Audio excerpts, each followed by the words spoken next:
this is the most amazing district and an opportunity that would not come along very often for someone like me.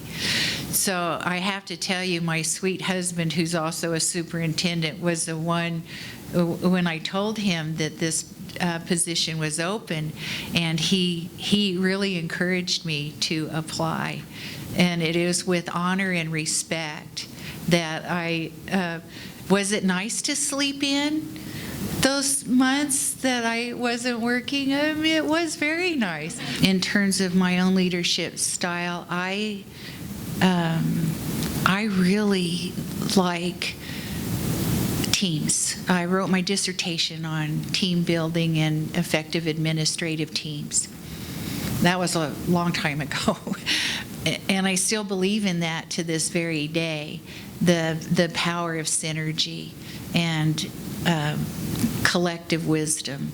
So that would be very important to me. And I know this sounds trite, but I can't help it. Every decision we make is what's best for kids. Every decision we make is what's best for kids. And that is done through what I like to think of as a structure of governance. If you had been in Twin Falls with us, I think you would know I believe in what's called loose-tight leadership. I'm very tight about certain things that generally come together it comes from the ground up in terms of what we value.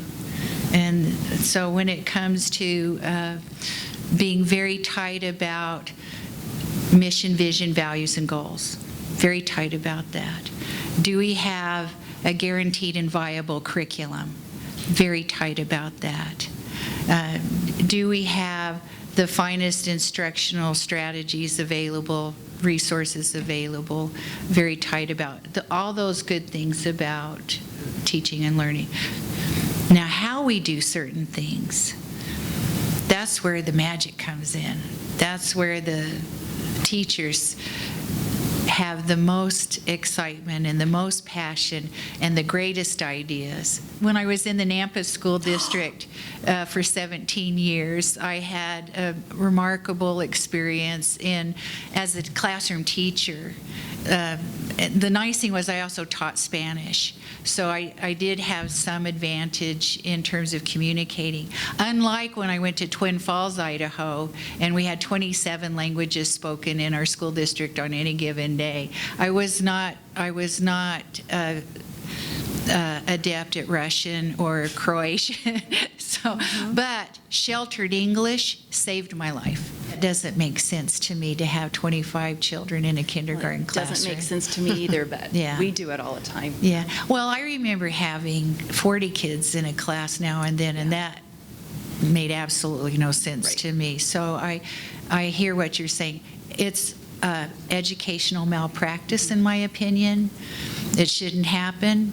And I apologize to you that you have those kinds of challenges, and I bet there are lots of people in this room that we wonder how in the world those kinds of things can happen. I think we have more technology than we're using effectively, and it would seem like it would be a good time to circle the wagons and not shoot inward.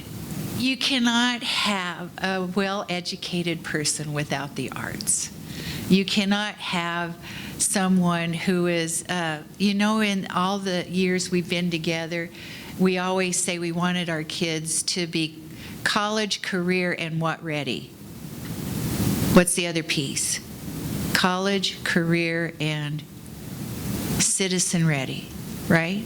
That we have prepared our students well to perform well and function well as citizens in a responsible way, right? You can't do that without the arts.